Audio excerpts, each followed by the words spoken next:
He's a writer and director who's been responsible for really funny films over the last 20 years. He's well known for his loose style and working organically with his actors to maximize the humor. He also puts funny women at the heart of his stories. In Bridesmaids, he brought together Melissa McCarthy, Kristen Wiig, Maya Rudolph, and Rose Byrne in a wedding disaster movie. Then he controversially rebooted Ghostbusters with all women. With A Simple Favour and Another Simple Favour, he created a black comedy with Blake Lively and Anna Kendrick. When he's working, he's the captain of the ship and he likes to dress the part.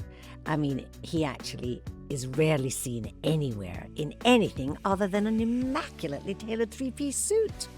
He's also an expert on cocktails, which he's loved since he first tasted a martini in the American bar at London's Savoy Hotel. He even has his own brand of gin. He is Paul Feig. Felt like I was going to have a panic attack. And I remember, like, I might fall apart right now. And so I walked away into the middle of this field. And I remember thinking, you can just shut this down right now. And I thought, if I shut this down now, I will never do this again. Freaks would do their thing, and we were, us nerdy kids would just sit around and recite Warner Brothers cartoons all day. That was, and Monty Python. That was our drug of choice. The ability to pivot. That's a big skill because I said be malleable. You said pivot. Yes, well, because it comes to the same place. It's well, that's the thing. You go, I want to do this, and then you hit the wall, and you go, like, I don't have quite the talent for that, but or by doing that, you discover maybe I didn't like that so much. Or this is the way. In this episode, we talk about the turning points in Paul's life: his sheltered upbringing in a religious teetotal family, his obsession with women who make him laugh. I'll be asking him about how he got his breaks, how winning a TV game show changed his life, and how he turned his troubled teenage experiences into a hit show. This is the Lulu Podcast, and my guest on Turning Points is Paul Feig.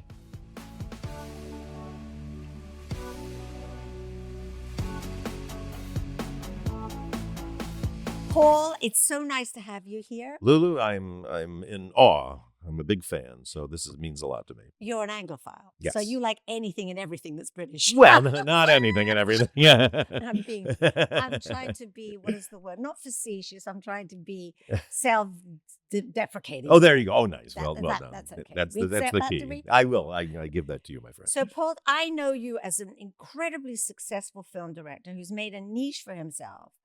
And I don't want to start with that, but I just want to state that because this is all about turning points in one's life. Yes. And I really think you have to go deep to find out what makes a person, you know, and in our business, it's kind of, a lot of it is on the surface. Yeah. A lot of it. Granted. And I'm getting so old now, I can't be bothered with that. I want to go deep. Good. I like that. So, straight away, I'm not asking. You go what's your deepest, darkest secrets? Oh, my gosh. Lulu, here it is. No. How did you start? You were an only child, I know that. Yeah. So that has to have had an impact on you. And tell me something about your childhood. Michigan? Yeah, grew up in Michigan, like right outside Detroit, so very blue-collar area. My father owned an Army surplus store. We sold old, Army clothes and all that, and sporting goods, too. But it was mostly for, he made kind of his living from, it was when there was a big depression in Detroit. The car industry was kind of going foreign. So a lot of people were out of work. And so they would come to his store because they get things cheaper there. And so he did well kind of helping people out who had less money. And that's where you started. You went to school as an only child, though. I mean, I have a son. I have an only child. Oh, there you go. And I know, so I'm asking you, this is a learning curve for me to be able to talk to somebody else who has had experience as an only child and how it influenced you, affected you. Can you? Yeah, I mean, it's a big part of who I am. I mean, I had an interesting balance, though, because I grew up next door to a family of 8 kids. Wow. Yeah, and 6 of them were girls, and I was really close with at least 3 of them were kind of my best friends growing up.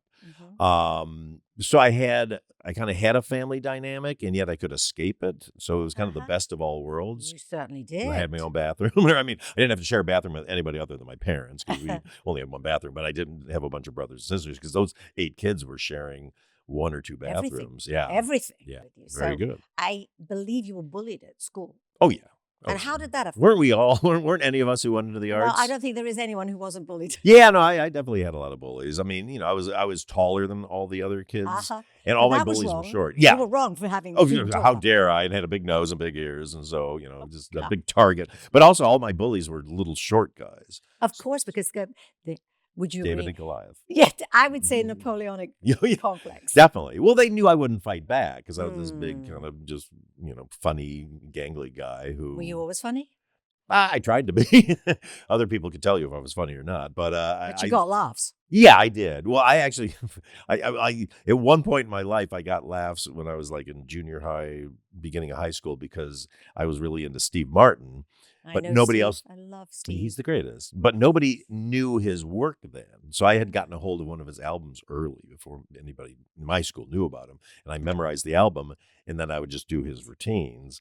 And people were like, "You're so funny." And then finally they heard the album. They're like, "Oh, you just stole all that guy's stuff." So I learned a valuable lesson early on. What was that? Don't steal other people's stuff.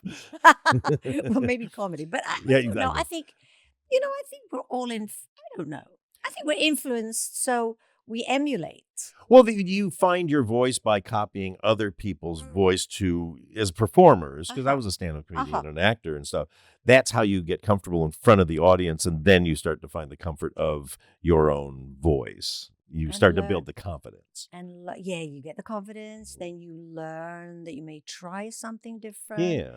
And then you grow from there, hopefully. But I want to know how you got there, because it's about turning points. Yeah. So tell me, during this time, maybe bullied, I don't know, did that give you, to give you an idea to do something comedy at school? What? Well, I mean, I was always trying to be a performer. It was 5. That was it. Well, the big turning point, if you want to go way back, was when I was about 5 years old. Let's do that. Yeah. I was in the school pageant, I guess you'd call it.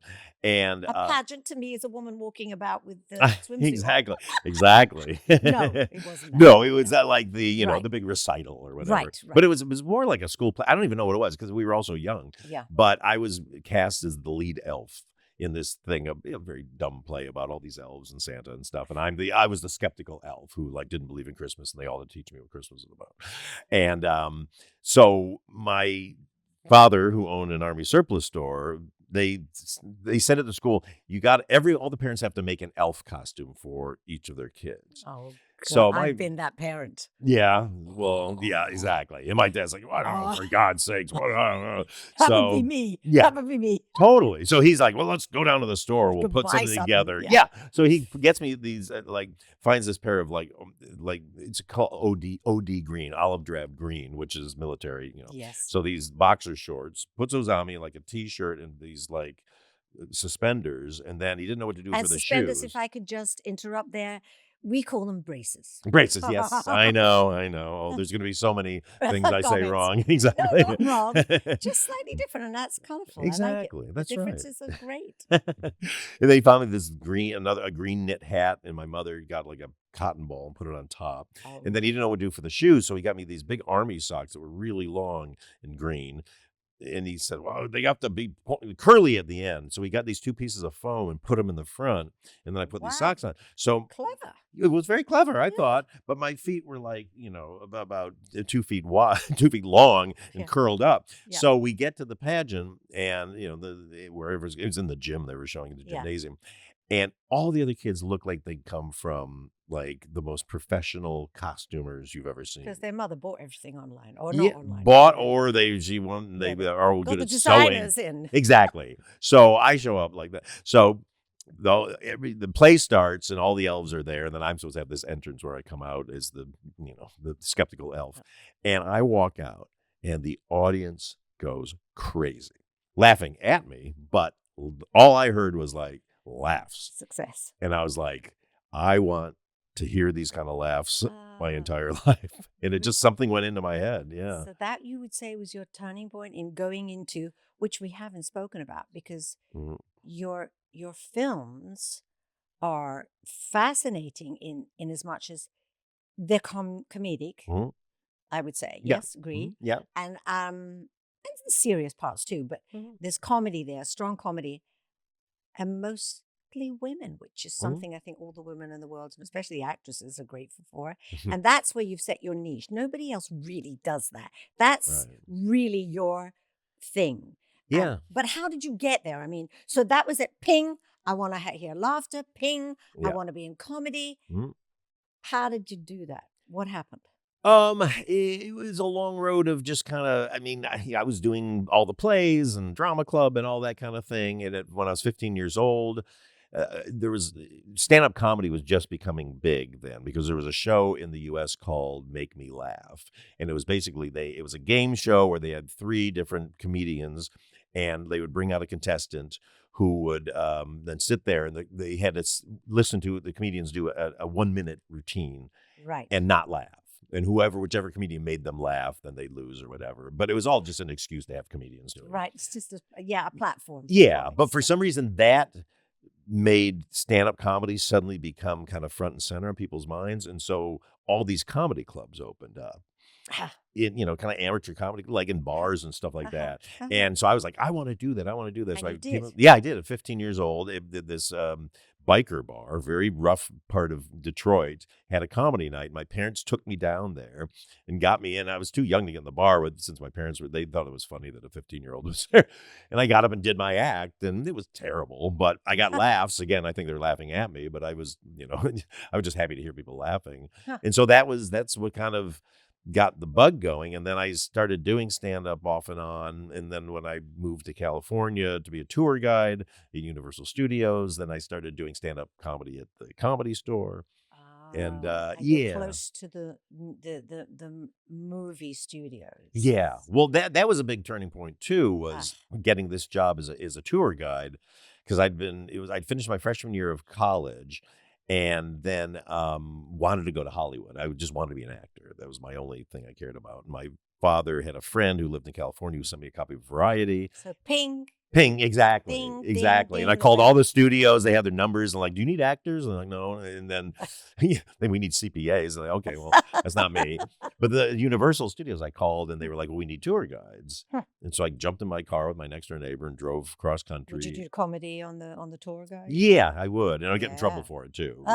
Because they were like, you're not supposed to go off script and blah, blah, blah. But so I would do it and learn how to work a microphone and all that. And so became a stand-up did film school, became a stand-up comedian out of that, and then transitioned that into acting. But film school taught me that I wanted to write, direct, and at the time star in my own movies. You went to film school? Yeah, I went to USC Film School.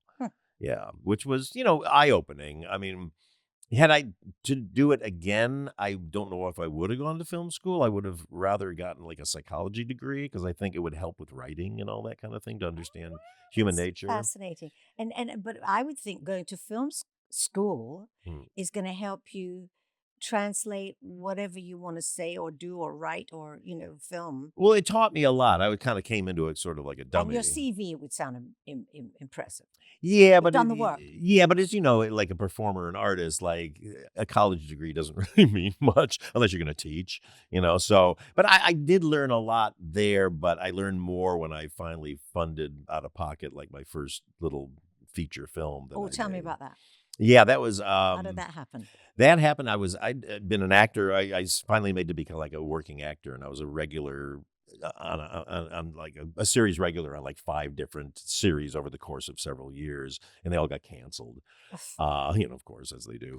And then finally I got on one called Sabrina the Teenage Witch. Oh, yes. Yeah, which would turn out to be successful. And so we finished the first year of that, and I had pocketed some good money and had written this script that I wanted to write. Pocketed the money from the my salary. No, from the acting. Yeah, from the acting. Yeah, making TV money, which was pretty good for me. I had no. Not money. anymore. No, definitely not. And when I look back at what I made, I was like, wow, they really didn't pay me much. But back then, it felt like a lot.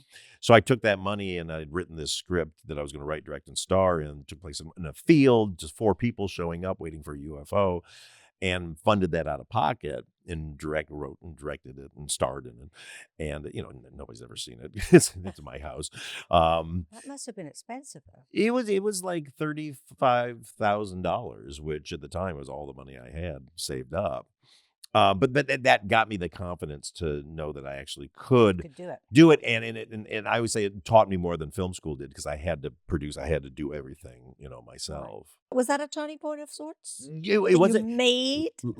Yeah, well, I'll tell you, it was a big turning point. Go.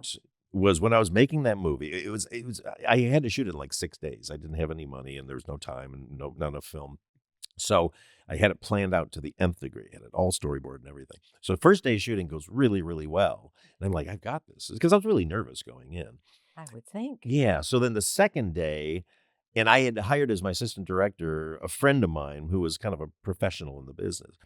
And I just fell behind the first half of the day. Just things slowed down, and I was way behind schedule. And I had this big scene I had to do with like 4 pages of dialogue with all 4 of us in this thing. And this AD comes up and goes like, "You're not going to make the day. You're not." And he was just like, he was literally kind of basically telling me I wasn't going to be able to pull this whole thing off in 6 days. Oh my God. Yeah, it was really weird. And well, terrifying, I would say. And I had like that hot sweat up the back of your neck, and felt like I was going to have a panic attack. And I remember like, I might fall apart right now. And so I was like, I had the wherewithal to go, just give me a minute. I need a minute. So I walked away into the middle of this field, and I remember thinking, you can just shut this down right now. And I thought, if I shut this down now, I will never do this again, because I will have proven to everybody around me I can't do it. I'm falling into a thing that my mother was always my mom was a very panicky kind of person. And I kind of got that from her a little bit. And thought, just power through this. And so I was like, we came back and said, like, here's what we're going to do. I'm going to shoot this 4-page scene as a oneer. I get the 4 of us. We're just standing there talking. I can do it. We move over here and we can shoot it all as one, and it'll catch me up. You mean on one camera? Just like one shot. Yeah. Oh, the one shot. Yeah. There's a huge television series. Oh, I know very well. Adolescence. Yeah, exactly. Right. This was not as complipoted. Right. But it's ingenious. It can be done. I have to give that to you. Thank you. Clever. Thank you. But I shut it down.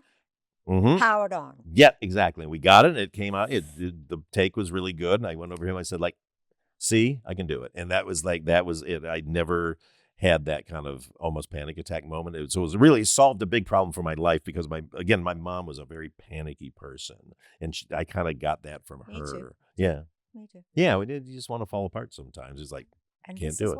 But this is the turning point in your life. So have you stopped panicking, or you can panic and do it anyway? Like feel the fear and do it anyway. You know it's coming, and you're like, been through this before, so like, just let's experience it and now let it go. And just push forward. Yeah. That's a big turning point. Yeah. Was that around the time, because you have a cult series that you made, maybe right at the start of your career, your very successful career, called Freaks and Geeks. Yeah. And this was kind of right after that. Let's go back to the start. You bet. So tell me about Freaks and Geeks. Yes, exactly. After I did the movie that I almost had the heart attack on, I spent a year trying to get into film festivals. And it was a year that this was 1997. And so for some reason, the independent film market blew up and everybody made their own movies. And so trying to get into film festivals, you couldn't do it. There was like 1,400 independent films in front of you. Yeah, they were trying to get into these things. So I had this terrible year. I bankrupted the film. Because that's the other thing. Turning point on this movie was I finished that going, okay, well, I spent all my money, but at least now I can go back to Sabrina the Teenage Witch and make more money. And they called me up as I was in post-production and said, we've got some bad news. We're not going to bring you back to the show. We don't know how to write for your character. It's like, well, I do. I can figure it out. So suddenly there I was. I had this movie, and I kind of bankrupted my wife and I, because that was all the money we had, and spent a year trying to get it on the festival circuit and couldn't do it. But I finally got into this one traveling film festival where they would fly you into like these unknown colleges and rent you a car, and you had to drive from college to college and show your movie. So I did that, but when I was out doing that, I wrote the pilot. It's not all glamorous. It's not all glamorous. But when I was out there, I wrote the pilot for Freaks and Geeks. So Yeah. That's interesting. And Freaks and Geeks, was that your breakthrough? Yeah, that was the big turning point, because that took me from being just an actor, comedian, to being a Fully fledged director. yeah, like a legitimate Capable. writer, director, Writer, director, yeah, producer, yeah, producer, Mhm. writer, director. yeah. What gave you that gumption? Just the ambition to be in the movie business? Well, I was Or did it always have something writing. to do with your childhood, do you think? Yeah, I mean, I think it comes from my child. I've always been very, very, very driven, very ambitious. You have to be. You have to be, because I mean, in this business, You have to be. you get knocked Otherwise, down so many times. you're not gonna last. You're not gonna sustain. You're not gonna get Yeah. over those moments. Well, you have this, because this happens to me all the time, where somebody goes, my nephew is thinking about getting into showbiz. You want to talk to them? I'm like, no, I don't want to talk to them. If they're thinking about getting into show business, what am I going to say? Do it? I'm going to say, don't do it. Like, if you have to be talked into doing it, you're not going to make it. Like, I want to hear, like, my nephew is hell bent on being in show business. Nothing's going to stop him. Would you talk to him? It's like, sure, then I'll have you to talk to him. Yeah. Good point. And it is that. I think that is a very good piece of advice. You have to what be you so just driven. said. You have to be hell in spite of everything. Yeah. That happens, because I know that it sort of applies to me too. People ask, can you give us advice? I hate giving advice. Yeah. Unless it's specific, if I want to go there, should I go that road or should I take that road? Yeah. And then you discuss, and they make that. Really, we all make up our own minds. Yeah. But yeah, it's not easy. When it's good, it's very, very good. Yeah. Well, it's also, there is no formula. There's no magic formula. I was like, here's my advice. And now take everything I said with a grain of salt, because it only worked for me. Like, everybody's got a different road. And I've had this when I was coming up, when I was an actor.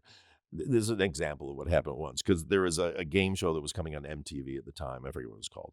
And they were looking for a host. I'm like, that sounds like fun. So I was going to audition to be a host. And all my acting friends are like, don't do it. If the industry sees you as a host, they'll never use you as a director. Exactly. And so I was like, oh my God. So I didn't do it. And then a few years later, Greg Kinnear was hosting this thing called the Soup, which was like made fun of clips from shows and stuff. So he was basically a host. He ended up having this big career as an actor. And I'm like, he's a great actor. Yeah, really great. And I said, like, well, it worked for him. It's like, well, then there's no rules. So thanks for nothing. I think that's great. That's another piece of advice that one should maybe. I mean, I think there are rules, but they're not the same all the time. You have to be, malleable. Yeah. You have to be malleable. You have to be, what's another word for malleable? You have to be pliant. You have to be, open to change. Yes. I think the only rule is, don't be so obnoxious that everybody hates you. I think that's a good thing. I think it's an important point. Because you always, because I always kind of go like, if you want to do, you're hell bent and you won't take no for an answer. And yet, if somebody comes to me with something and they won't take no for an answer, I'm like, okay, I can never talk to you again, But it's a different thing of knowing, not like, I'm just going to keep pushing on something that's not working, versus, I know I want this. This didn't work. Now let me figure out the way to do it a different way, or maybe this wasn't the one, but the next one is the one. And I think it's about, accepting the things that, you cannot change. Well, it's also the ability to pivot. That's a big skill, because I said be malleable. You said pivot. Yes. Well, because it comes to the same place. It's good. Well, that's the thing. You go, I want to do this. And then you hit the wall and you go, like, I don't have quite the talent for that. But, or by doing that, you discover, maybe I didn't like that so much. Or this is the way. Maybe I want to do this. And I think that's a lovely thing to say to anyone who is maybe looking to be a director or to be a stand-up comic or an actor or a writer. Yeah. You've done it. It hasn't, I don't think, been entirely easy. No, definitely or not. Smooth sailing, shall we say. Well, neither is my life. No, I was going to say. I think people look at me and think, I've been successful for 60-something years. Right. No. It's been sometimes a very hard slog. I mean, but I won't give up. No. And then as I'm traveling towards doing something that's not coming to me, something else appears. Like you just sort of said it in the same way you used your hand. And you said, that's, and if you could get to that point and not be obnoxious, as you said. Yeah. And stuck, I think. Well, it's in comedy, like in comedy writing rooms is what we call the room killer. Yeah. Like, there's a bunch of people pitching a joke for a certain Yeah. thing, and one person pitches a joke, and we're like, okay, and we go on, and then they pitch it again, and pitch again. You're like, we've turned it down 3 times What now. makes you keep pushing it? Yeah, you're killing the room right now. Yeah, you're killing the room. Find another joke. Yeah. Yeah. Tell me about Freaks and Geeks, because it was obviously finally canceled. I mean, Yeah. but Yeah. how was that? Was that like you knew it was time maybe to move on, or were you upset? No, it was very upsetting. It was. This is back when American television, you were doing 22 episodes a season, and that was the success. And you had to be big, and you had to go at least 5 seasons to get 100 episodes to go into syndication before you were considered to be successful. Oh. So to get a show canceled after 18 episodes was pretty devastating, especially since when we first came out, we got the greatest reviews of all time. And it still continues today because it has a cult following. Yeah, it's got a following now, which is great. But that's only, when we first got canceled, first of all, my mother died like 2 days before we got canceled. So completely out of the blue. So that was a kind of a shock. So when we got canceled, it was almost like, I can't take any more. How did you manage to get through that? Because I know when my mother died, I couldn't believe how hard it hit me. Yeah. It was a shock because my father was sickly, and he had Parkinson's, and he lost, and all this stuff, and he got diabetes, so he lost his eyesight. So it was always you're an only child. You have to look after them. Exactly. But it was always kind of like, okay, so Dad'll go, sadly go, and then we'll have Mom, and it was fun with Mom because my mom was so much fun. And then he got a call one morning, it was like, you should get over here and don't expect good news. I was like, what? And she just died, right after breakfast or something. And so just suddenly. Yeah. So yeah, it really hit me hard. So when the show got canceled, it was almost like, it was kind of like, I can't get upset about anything else. But no, it was a drag. It didn't stop you. No, not at all. You didn't falter 1 minute. No. But we did have it, but it was interesting. After we got canceled, there was a good 4-year period where things got really bad for me in that the show back, I always thought the British model was great because the British model is great of television, because for years through the 80s and 90s, I would go to HMV or whatever, and you could buy episodes of TV shows. They have the whole season they put on a videotape. They didn't do that in America. If you got canceled, you were gone. It was like you just didn't exist anymore. And so I had the show. People, I heard that was good. I never saw it. And you're walking around, and then my partner on it, Judd Apatow, got very successful doing other stuff. And so everybody kind of just started thinking he was the one who did it all. And I kind of got written out of history for 4 years. That must have hurt. It was devastating because the show was based on my life. But tell me, how did you get to, because I know, shall I say how I know of you? That Please. You are an advocate for women in movies, taking the lead roles, taking charge of the film. Yeah. Comedy. Mm-hmm. That's where I would say you've made your niche. Yeah. I don't know if there is particularly another director who does exactly that.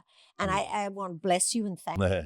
Let's talk about Bridesmaids, because that's a huge film. That was a big deal for me. Big deal for you and for everybody else. Mm-hmm. And all women cast, funny, comic. How did that come about? Well, that was another new beginning for me, or a new, a turning point, I should say. Yes. Because I had made a couple movies that were very unsuccessful, which kind of put me, dampened your squib. Like the industry didn't really want to hire me to do movies, because if you lose people money, they don't want to hire you. Like the record industry. You have one hit, great. You don't have another hit, you're out. Yeah. Oh, totally. And you're only as good as your last hit, so, which is terrifying. But I had Judd Apatow, who was my partner on Freaks and Geeks, he believed in you. Yeah, he did. Well, we go way back. Talent. Yeah, we were stand-ups together. We've known each other forever. And he said, come to the script reading we're doing of this movie that Kristen Wiig wrote. And I knew Kristen because I had put her in a movie that I'd done, the first movie she'd been in. Tiny part. But I knew she was so funny. And so I went to this reading of what would become Bridesmaids. It was just like a wedding script that they wrote. And it was all these funny women on stage, not the ones who were in the movie, just funny, funny comedians. And I was just like, wow, oh my gosh, this is what I've been wanting to do, like a vehicle for all these funny women. But I was in the middle of another project, and he was like, can you shepherd this script? And I was like, I can't right now because I'm doing this other stuff. But I gave a bunch of notes and said, keep me informed, when it goes. And then it just kind of over the next 3 years, it just sort of faded away. sadly, and we were all busy on stuff. And then out of the blue in 2010, I was doing a bunch of commercials for Macy's department store with these celebrities like Martha Stewart and Tommy Hilfiger and some things like that. And also Donald Trump. There you go. Yes, I directed Donald Trump. Which and I was right at that time. Let's all go there. I know. Well, I was actually walking around New York going like, what am I doing with my career? Do you have a story on Donald Trump? Yes, I do. So when I was gonna do this thing, this commercial with him, everybody, all his reps and everybody's like, you got to get him in and out. He does not want to be there. Anything, you got to get in him out, in and out. So I'm like, okay. So I'm already stressed out. Oh, I go, okay, how do I do this? But it was kind of a documentary style thing. So I'm like, okay, so we're going to do this thing. And it was in two parts. It's basically, he shows up at like a kid's bake sale at a school, and he finds the one kid who's kind of this dumpy kid who's not doing it right. And he says, come on, we're going to give you a makeover, takes him to Macy's, buys him a suit from his line. He goes back and the kid's successful. So okay, so here's what we're going to do. We're going to meet Donald at the door with the camera. So when he walks in, I'm going to go like, Donald, go. Here we go. So I'm there with the cameras. He comes in. And I'm like, all right, Donald, we're ready to go. He's like, whoa, wait a minute. I got to get my makeup on and stuff. Okay, cool, but we're ready. We are ready. So hurry up. Yeah, exactly. Move your ass. Yeah, that's right. So he goes and gets his makeup on and all this stuff. And so we do the first half of the thing. Goes through and he's fine. He does a nice job. Yeah. And so I'm like, we got it. He's like, oh, this is great. You're the greatest. Oh, everybody, thanks so much. Goodbye. I'm going to see you later. Blah, blah, blah. I go, well, no. Actually, Donald, wait. We have to set up the second half where you're successful with the kid. And he's like, what? He goes, I was supposed to be out of here an hour ago. And it was like, well, you got here 45 minutes ago, so I don't know quite how to get you out of here. He spins things, doesn't he, all the time? He does. And it was very, very stressful. So we eventually got him out, and he was fine. So, but it was, yeah. But that's a very good story because of how he speaks today. Well, that's exactly that. So I go, that's what he does. Yeah, that's what he does. And you get very in service of him because he comes in with this agenda, and you're like, I must make him happy, and it's like. And what stage was he at in his life? Was he on the? It was. TV I think with that TV series? It was 2010, so I guess The Apprentice might have just been going on then. But we just thought it was kind of funny to make fun of him, and we thought he was in on the joke, But okay. Well, I think back then he kind of was in on the joke, and then, Here we are. Here we are now. No, some of the greatest directors in this country did some of the best commercials. We used to have 100%. We used to have commercials in this country that were insanely I brilliant. know all those commercials. I was obsessed with those. Even my friend Hugh Laurie would directed commercials. Hugh did, yeah, totally. But in America, like all the top directors do commercials. The thing was, if you're doing it and you weren't being able to do the other thing you wanted to do as well, so that was you. You were already in the box. You were in the box, and that's all you could do. Exactly. And I was directing great TV shows, The Office, American Office, and all that stuff. But it just was not satisfying. Yeah. And so out of the blue, and I was walking around like, what am I doing? I'm directing Donald Trump and stuff. And I got a call just saying that, this movie's alive. And it was Judd. And he said, we're going to do it. And so that, that got me out of what we call movie jail, when the studios wouldn't hire me. How did it get you out of movie jail? Who was the lead actress? Kristen Wiig. And then Rose Byrne. Yeah.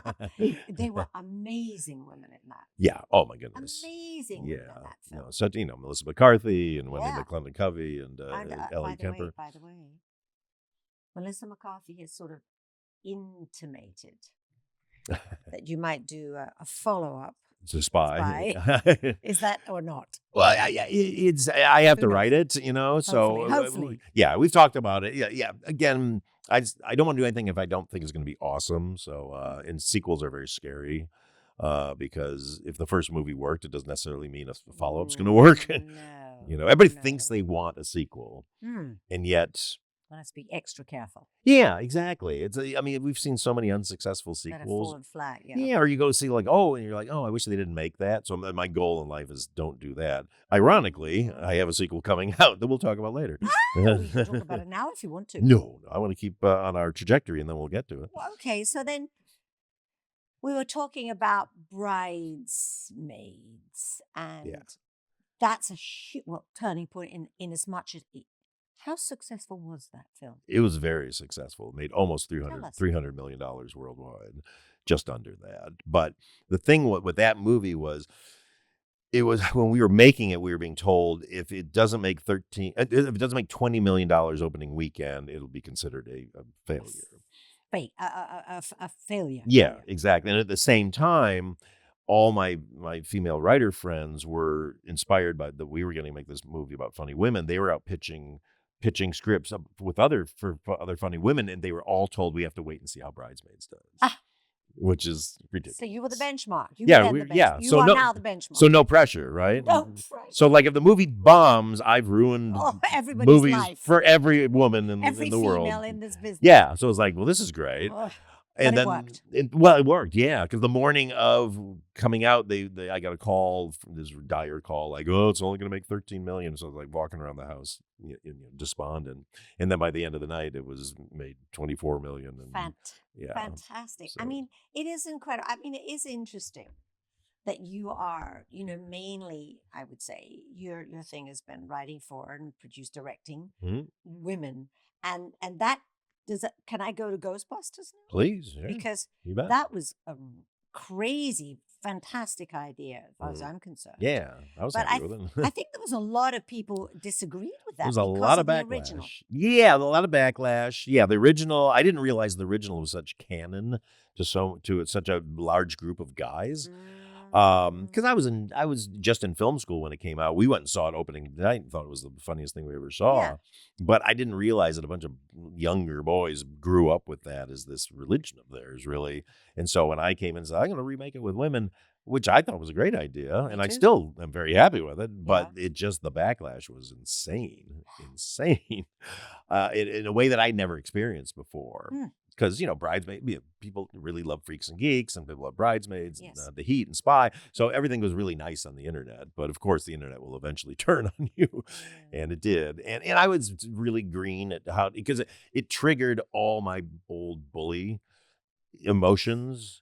School. Because you go like, I'm an adult now, and I'm getting bullied by all these people. And it really kind of knocked me sideways in a way that now it doesn't, because you go like, now, okay, the trolls are out there and they torture everybody. Yeah.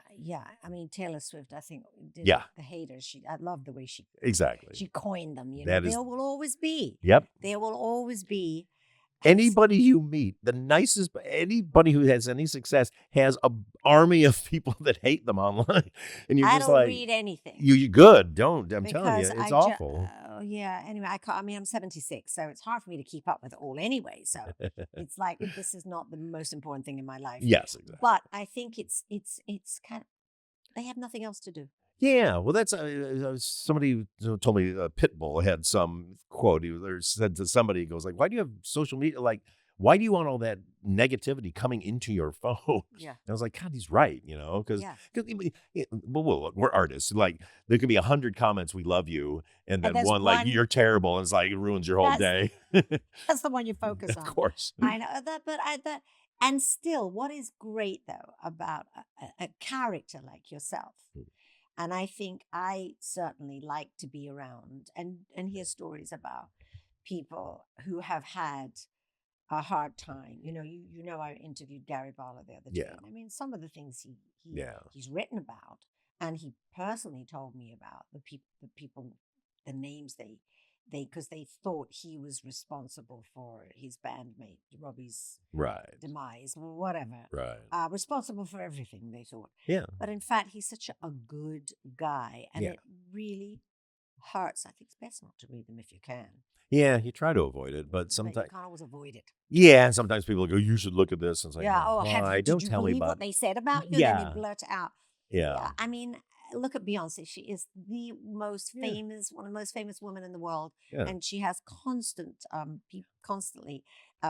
criticizing. Yeah, so totally. It's part of the job. What does somebody say to me? Like, if they don't hate you, you're not doing it right. Yeah. So I there you suppose go. so, right. I want to go on to your now. Yes, please. Your now film, You and got the original. I like the way you went from simple favor to Another Another's. Simple, not the sequel or whatever. I know, Simple Favor technical word 2. is. Yeah, We debated it for a long number time. 2. Trust Yes, me, exactly. exactly. I think it's smart to do that, and obviously you thought very, very carefully about There that. you go. There you go. Yeah. So that is what I'm interested, of course, because I say I don't like gossip. I don't like what people say. But has it been? It was difficult for Ghostbusters for the criticism and the stuff we have to put up with Mhm. in this this day and age. Yeah. And I think with, let's face it, Blake Lively has got this thing going on about her Mhm. last film and her director, and Mhm. is that interfering with everything you have to do? No. I mean, Blake's awesome, and I love working with her, and no press is bad press. And now Uh, that's the other thing. Some people have I mean, I have not always agreed with that, but you kind of, I've opened up to it. yeah, That if they're talking about you, it's I the mean, thing. Yeah, you'd rather not President have Trump, anything negative. Oh, please. he listen. loves just as long as you're talking about him. Well, trust me, that is, trust me. So there is a Oh, don't get me I started. mean, I know. Yeah. Let's not talk about them really, but there are some people who believe any publicity is good publicity. Yeah, and I walk the line of that too, because I it's like I just don't like negativity around people I love, and so but it's not stopping us from anything, and Blake's great. I just love working And the with two Blake. girls, I mean, I would imagine that Anna and her Mhm. get along well Oh because yeah. they've already made a film and they're making out. Because if you didn't get along well, you wouldn't be. Oh, very much so. They have this scene in a pool. It was like the second or third day we were shooting, and they're supposed to be kind of drunk and talking. And it's a long dialogue scene, and they were just magical together. And my producing running. partner Laura and I were just sitting there like watching these takes, going like, "Oh my god!" Like this, they just slid back into these characters so wonderfully. Because I'm not a filmmaker who's like just show up and say the lines. Like that's the last thing I want. I want people weighing in, and I want kind of like, oh, can I try this? Can I try that? Like, sure, I'm going to sort it all out in the editing room. So why would I say no? Please don't do that. So I'm very much about like, what do you want to try? You want to try something? Let's do it. And if you've got the time, Yeah, you've exactly. got the money to pay for the Yeah, I manage my day. Like this scene, I can give me an extra 10 minutes to play with some stuff, and 'cause I can't go into the editing room with the movie and not have alternate jokes and alternate sort of performances, because I don't know until I string it together Well, that's how it's all going to work together. I think that must be a lovely thing to deal with as an actress. Yeah. Because I think there are many different processes and directors have many different ways of doing it. And it's my way or the highway, or it's Yeah, the easier, like you say, you can always edit it out. exactly. Well, because I always like sometimes you'll be told an actor is difficult or whatever, and I Because always they have have to. opinions. Well, that's the thing, and I always have to check and go. First of all, like call other people who worked with them, and to find out, is this a thing that happens all the time? But I mean, so many times I'll see other directors directing, and they don't know how to talk to actors. Like, well, why? You're an actor. So that's exactly it. So I don't have Maybe. problems with actors because they're like, look, tell me what your issue is, and let's figure it out. And then that's great. So they just want to be, you just want to be heard. And you want to feel comfortable. You want to feel safe, so that if I can open my mouth, and if it's stupid, tell me no, this is not going to work. You But need to feel safe. It needs to I be a could- safe environment. tell me about Another Simple Favour. Yeah, well, it's a sequel to my first sequel that I've done to a And it movie. worked. Yeah, I'm very happy with it. The first movie is called The Simple Favor, Mhm. and about this, Midwestern. I want you to tell us some things about it, because I know. Yeah, The first one we know, she murdered. yeah. Well, yeah, exactly. Murdered her sister, exactly. Right. But for whatever reasons, Right. she had her reasons. And basically, Anna Kendrick's character puts her in jail. Basically, like defeats her. And they meet again. What? Basically in this one, Blake's character shows up. She's gotten out of prison because she's hooked up with an old love who is a very powerful man who has a team In of the lawyers. Yeah. Well, he saw her in the news when she got arrested, and they reconnected. And he They basically became pen pals. Exactly. Pen pals, conjugal visits, From who prison, knows? yes. Exactly. And Right. then he had a high-powered team of lawyers that basically found a Got her problem out. with her and got her out for a retrial. And so they're going to get married in Capri, Italy. And she shows up out of the blue in Anna's life and says, I want you to be my bridesmaid. I want you to be my maid of honor. And of course, Anna's character is like, you just tried to murder me. Why would I you possibly having go a anywhere laugh? with you? Yeah. Exactly. And she's like, just do it. And if you don't, I'm going to sue you because of the book you just wrote about me and you'd ask my permission. So kind of forces her to Intriguing go. already. Exactly. Why It's fun. does she want her as- Well, that's the thing. Why? And then basically Anna's character is like, I got to go because I have to know what she's up to. Well, I would. Yeah, there you go. I And would then want they get to Italy and it all goes crazy. You think there'll be a third one? There could be. There definitely could be. I leave the door open a little bit. So, yeah. That's interesting. Again, I'm not looking to do sequels, but these two characters are just very fun and their dynamic is really fun. You don't have children. No kids. Was that a decision Yeah. we both made? Yeah, it was honestly when we first met, it was like, do you want to have kids? No. Do you? No. Okay, good. Well, let's get married. Yeah, then pretty much. I don't know, that we just missed that gene that most people have that keeps the human race moving forward. You know what? It was a kid growing up.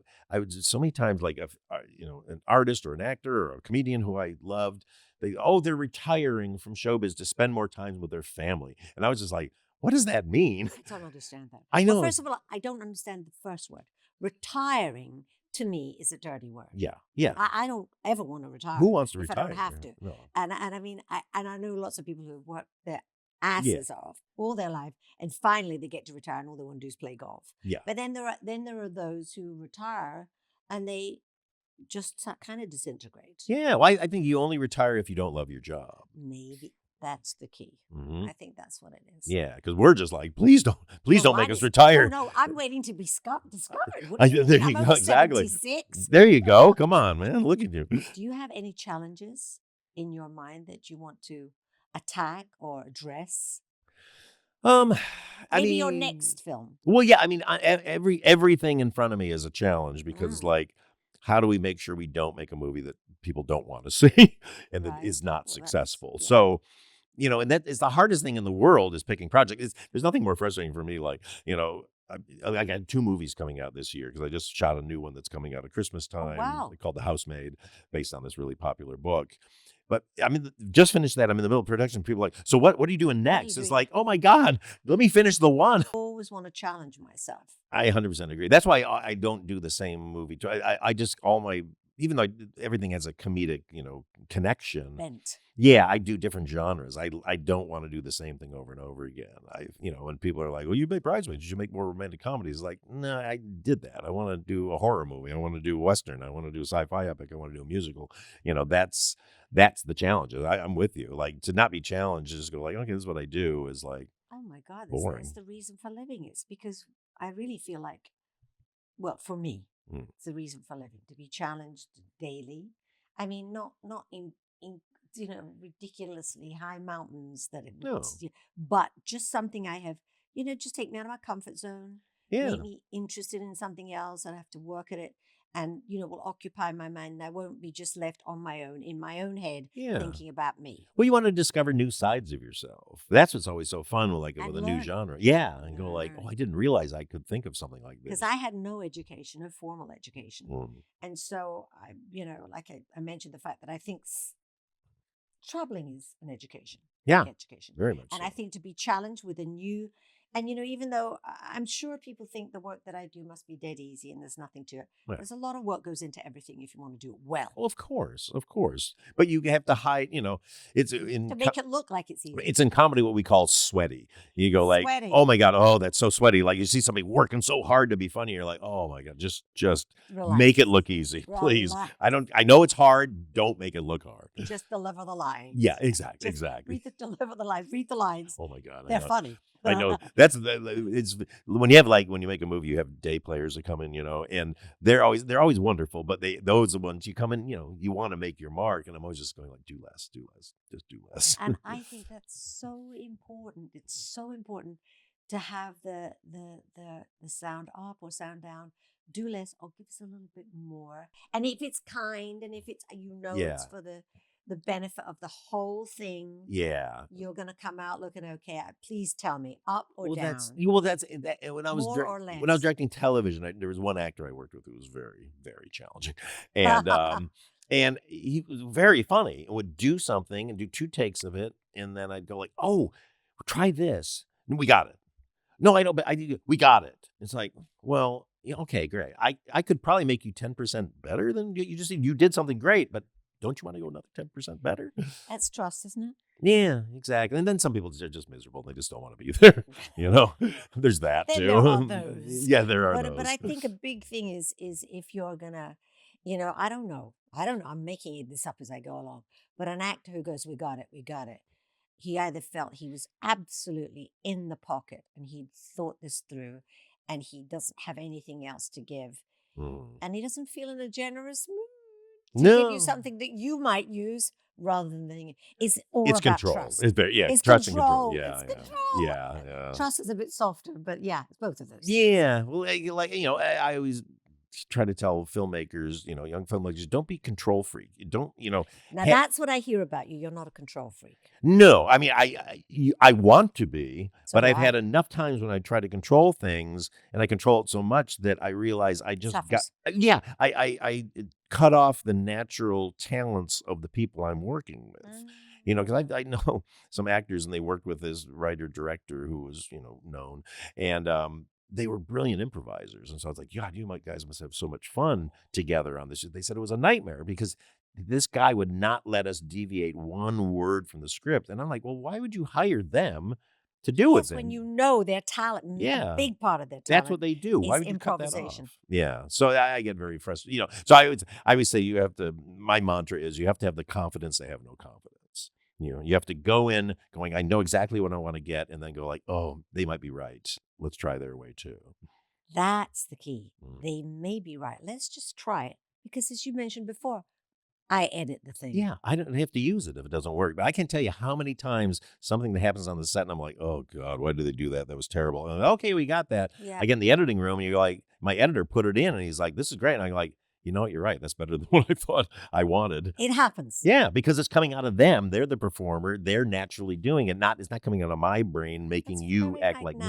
Yeah, well, you gotta be. It's a great trait, and it's a trait I'm going to take with me. I'd like to think of myself as being magnanimous. Yeah. I want to be that person. Well, here's the thing. You get credit for it.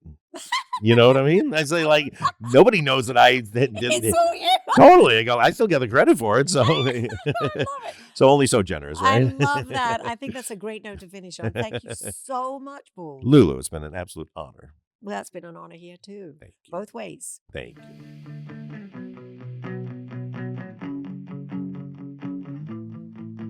There's a key word that Paul used, driven, and I find that word comes up again and again on this podcast. But he also talked about the power of the pivot. And what I got from the power of the pivot was that, you might try to get something done one way and it doesn't work. And you try, like, for instance, my friend, if it doesn't work going in the front door, try the side door.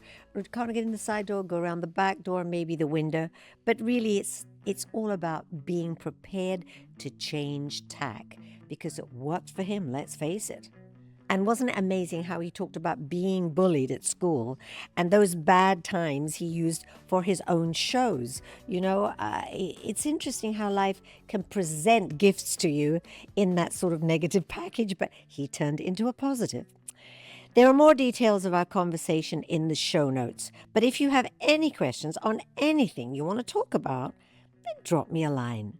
Lulu@whistledown.net. The Lulu Podcast, Turning Points, is a Whistledown podcast. Our producer is Faye Lyons-White. Follow us on Instagram @the Lulu Podcast, and don't forget to rate or review us wherever you get your podcasts.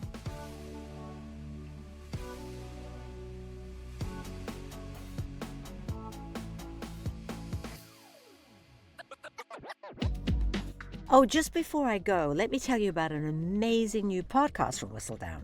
It's The Power Sisters.